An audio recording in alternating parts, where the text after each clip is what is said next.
You know, sustainable development. It's one of those phrases we hear all the time. It's a goal that on the surface, pretty much everyone agrees on. But if that's true, have you ever wondered why real, meaningful progress feels so incredibly slow? So what's really going on here?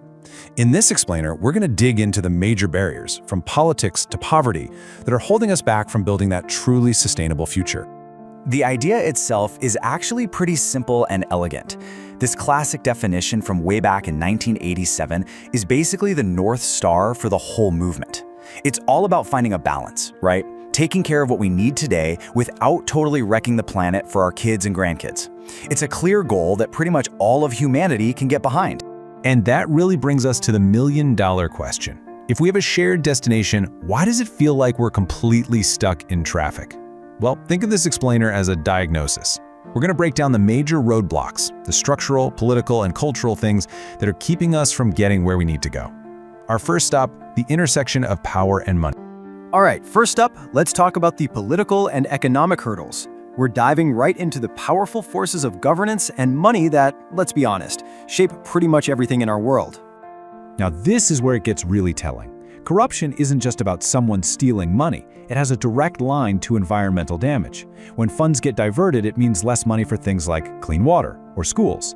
It also means environmental laws just get ignored, making way for illegal logging and pollution. And, politicians are often focused on the next election, which means they're not thinking about the consistent long-term strategies that sustainability really truly requires.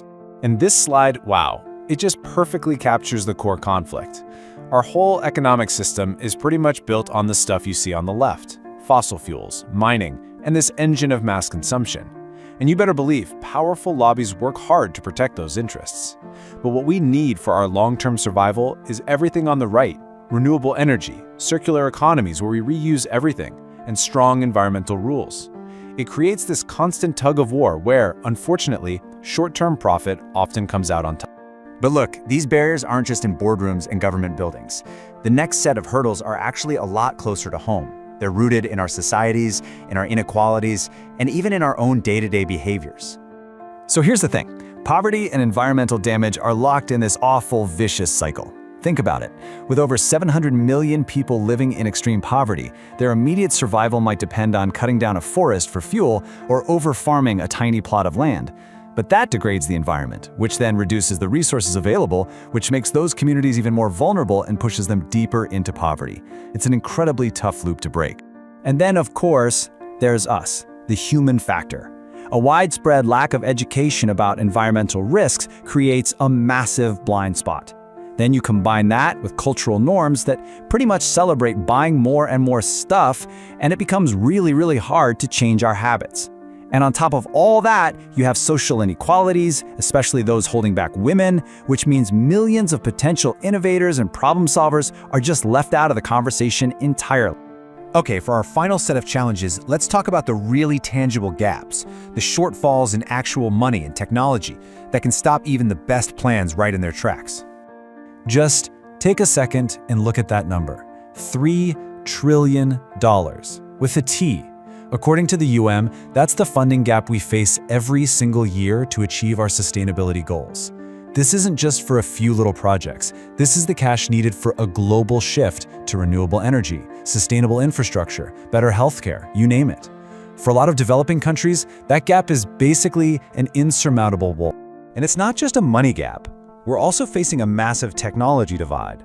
All these amazing innovations in clean energy, smart agriculture, and digital government are absolutely crucial, but access to them is wildly unequal. Without a serious effort to share this tech and knowledge, many developing nations just get left further and further behind, which only makes global inequality worse. So we've laid out a pretty daunting list of challenges, right?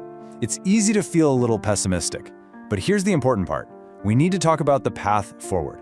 Because for every single one of these barriers, there's a corresponding solution. It's about systematically taking these hurdles down one by one.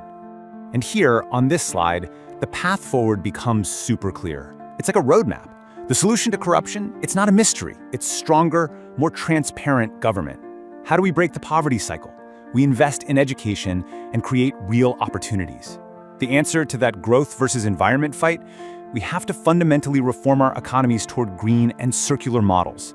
And closing those resource gaps, well, that's going to take a massive, coordinated global effort in investment and tech sharing.